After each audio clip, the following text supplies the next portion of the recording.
des sites ADDS et réplication Windows Server 2019. Dans cette vidéo, je vais vous montrer comment mettre en œuvre des sites Windows d'Active Directory. Le mot site ici n'a rien à voir avec un site web, mais c'est un site, c'est-à-dire c'est un regroupement physique de contrôleurs de domaine dans lequel on envisage ou bien on pense que ces contrôleurs de domaine ils départagent par exemple la même bande passante, c'est-à-dire des considérations réseautiques. Donc dans cette vidéo, on va procéder premièrement à la modification du site par défaut. J'ai déjà par exemple un domaine qui s'appelle contoso.net, et ce contoso.net il a deux contrôleurs de domaine, celui-là le principal et celui-là qui est le secondaire de celui-là. Donc on va lorsqu'on configure ces contrôleurs de domaine, ils sont déjà par défaut sur un site qui s'appelle site default first site name. Donc on va le modifier, on va mettre en place, c'est-à-dire à la place de ce site là, on va mettre le nom, on va seulement changer le nom, site Montréal, et puis on va créer un autre site qui s'appelle par exemple le site Toronto. Pourquoi ça? Parce que peut-être que notre entreprise il a décidé d'élargir c'est-à-dire sa représentation. Il se représente à Montréal et à Toronto, donc on doit déplacer un contrôleur, par exemple le contrôleur de domaine CD2 ici, ou bien on crée un autre dans tous les cas. Donc on va créer ce site là, et puis lorsqu'on va créer ce site, on va déplacer le deuxième contrôleur de domaine CD2 sur ce site là. Et n'oubliez pas que lorsqu'on déplace le contrôleur de domaine, donc il y a le déplacement de la réseautique et la réplication entre les deux contrôleurs de domaine passe par une connexion WAN qui n'est pas haut débit et assez performante que la connexion LAN. Donc une fois qu'on va mettre en place les deux sites, Toronto et Montréal, on va configurer les réplications. C'est quoi la configuration des réplications? C'est la configuration de à partir, par exemple, est-ce que à chaque heure ou bien à 180 minutes ils vont se départager les informations d'annuaire Active Directory. N'oublions pas que dans la deuxième étape, il y a aussi la configuration de sous-réseau, parce qu'un site passe toujours par la création d'un site et la création du réseau qui va bien sûr servir de base pour ce site-là. Et en dernier lieu, on va parler de la surveillance et du dépannage de la réplication ADDS. Voilà, donc je vais vous montrer sur les virtual machines, donc CD1 et CD2. Il y a un routeur ici que j'ai pris. Vous pouvez prendre n'importe quel routeur, que ce soit un routeur dédié Cisco à l'aide de GNS3, ou bien une machine Windows, ou bien carrément une machine Linux que j'ai pris moi. J'ai pris une machine Linux, j'ai activé le routage. Donc voilà, voilà cette machine-là. Comment activer le routage? C'est il faut voir une des vidéos que j'ai créé à ce sujet, donc 4/etc/ bien nano /etc/67l.conf. Il faut aller dans cette partie là et décocher le net, cette ligne là, il faut la décocher. Une fois décoché, vous allez quitter et puis exécuter la commande 6ctl-p, et voilà, le routage il est permanent maintenant. N'oubliez pas que j'ai deux interfaces IPA, j'ai l'interface ENS33 qui est branchée à CD1 et ENS37 qui est branché à CD2. Donc j'ai pris comme adresse le 10.11.12.254 et 20.21.22.254. Vous le voyez ici. Donc 254. Et puis maintenant voilà mon contrôleur de domaine, et ça c'est le contrôleur de domaine qui est c'est un second contrôleur de domaine. CD2 c'est un second contrôleur de domaine du domaine.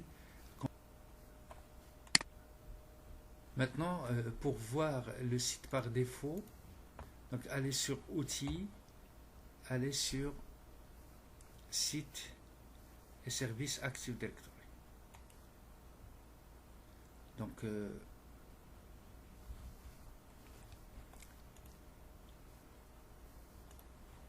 voilà, site et service. Il y a ici le default first site-name, et vous voyez ici, il y a dans les serveurs, il y a CD1 et CD2. Autrement dit, par défaut, on a tous les contrôleurs de domaine sont mis dans un même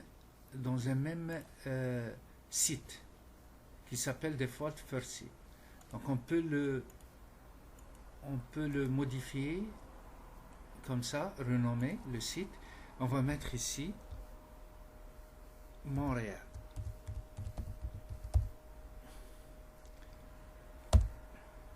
N'oubliez pas que ici Montréal, il contient CD1 et CD2.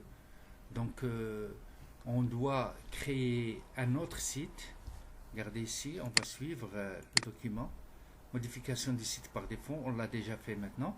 Création de site et sous-réseau supplémentaire. Donc on va créer un autre site qui s'appelle Toronto. Donc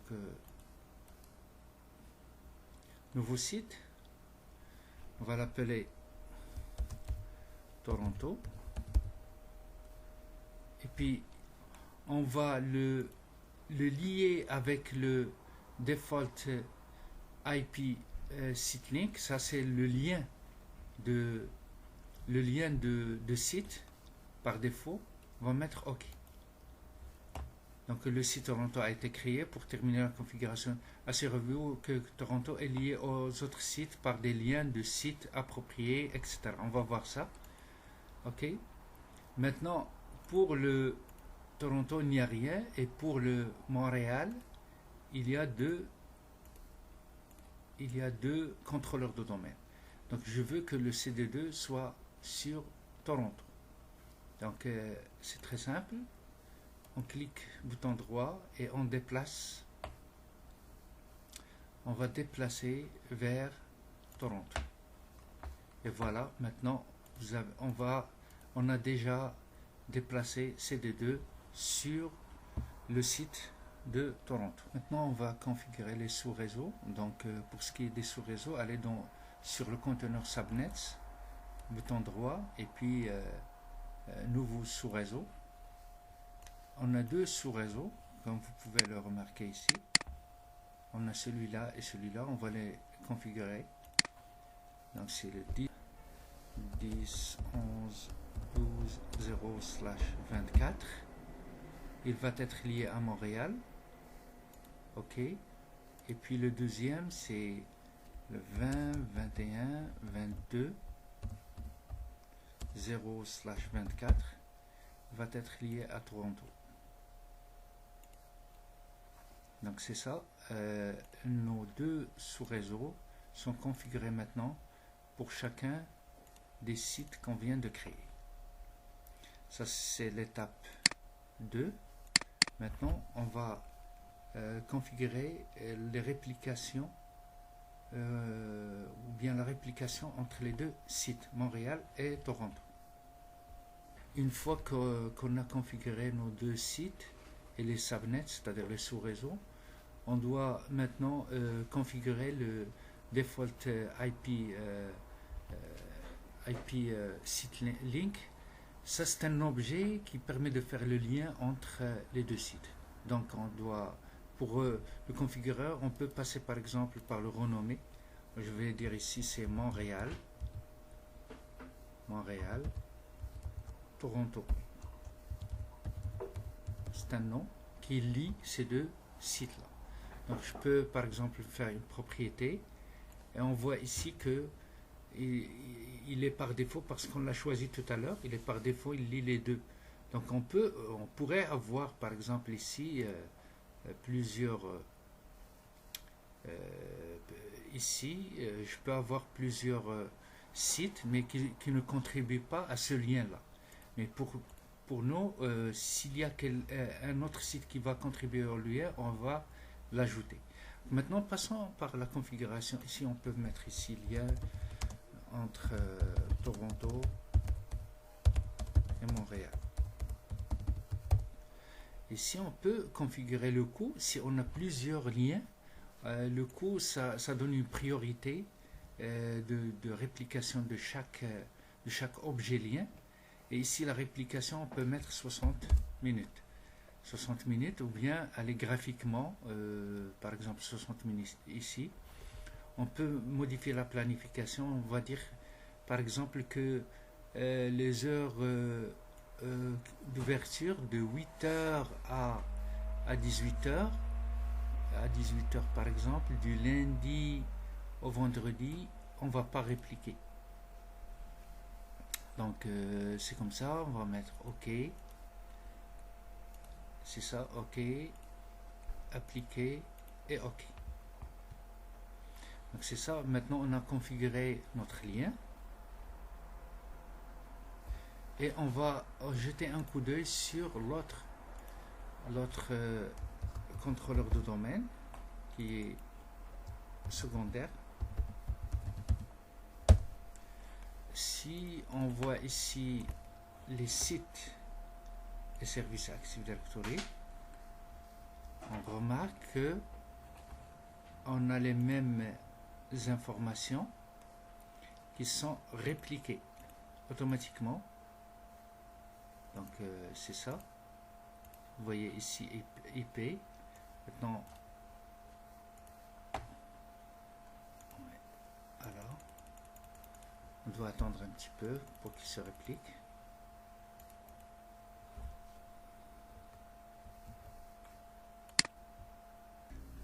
Pour avoir le même objet de lien entre les deux contrôleurs de domaine, on va se rendre sur CD1, on va lancer une console PowerShell et puis une / point d'interrogation pour voir cette commande là qui permet de synchroniser avec bien sûr des options.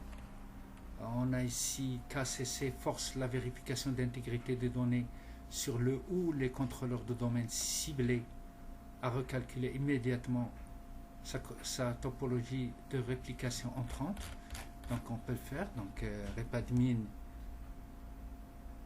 / KCC.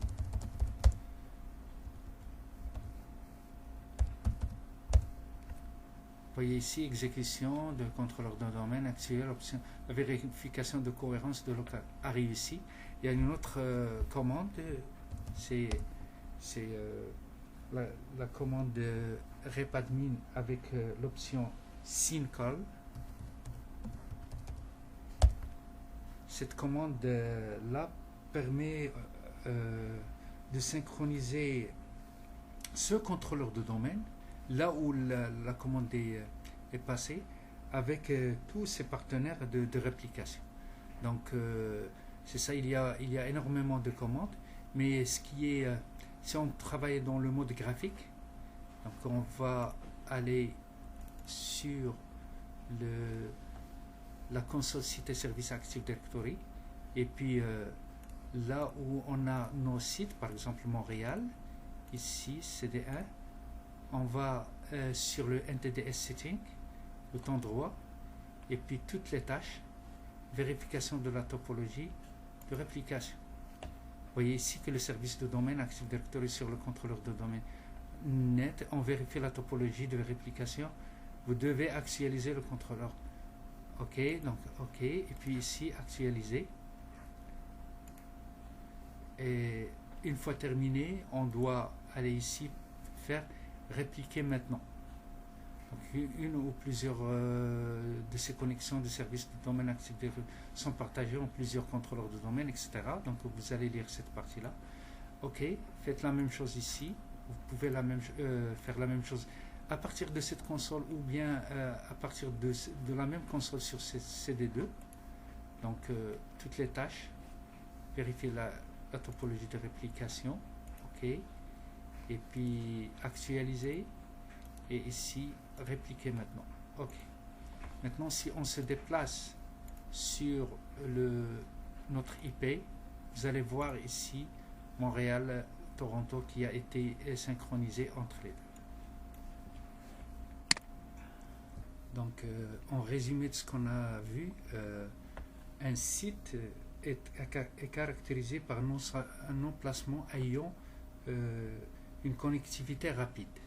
Quand on parle de connectivité rapide, on parle de connectivité qui dépasse 512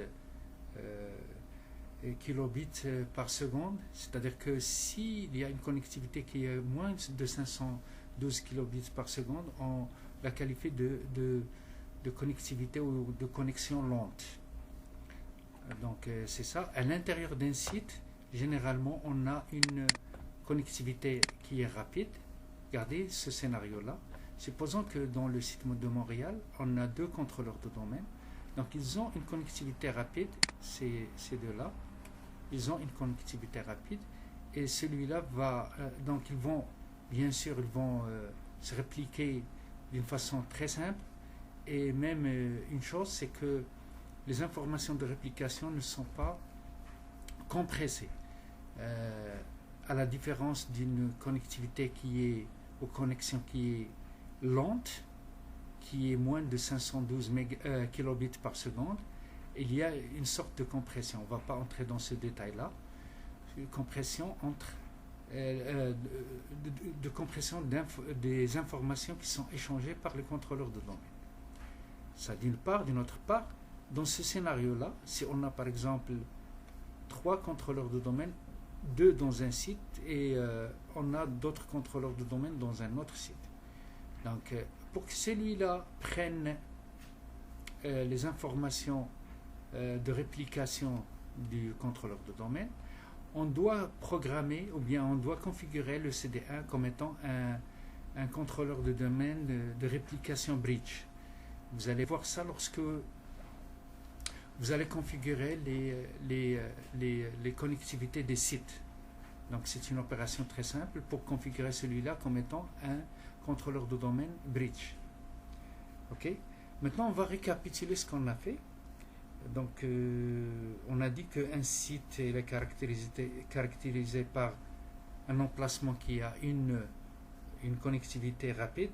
A-t-on besoin d'un nouveau site? C'est lorsque le scénario, par exemple, si on a plusieurs utilisateurs ici. Si on a plusieurs utilisateurs qui se connectent sur un site, on doit déployer un contrôleur de domaine pour l'authentification. Vous allez me dire, oui, est-ce qu'on peut avoir un site sans contrôleur de domaine? La réponse est oui. Certains sites peuvent être configurés sans contrôleur de domaine. Ces sites sont des sites de localisation de certains services tels que Exchange, Windows Branch Cache et le fameux service DFS. Donc DFS, entre parenthèses, c'est le service qui permet de partager le répertoire sysvol avec tous les contrôleurs de domaine. Vos réplications, par exemple, en évitant les heures de pointe, là où il y a l'encombrement des informations. C'est tout ce qu'il y a pour cette vidéo et rendez-vous à la prochaine vidéo.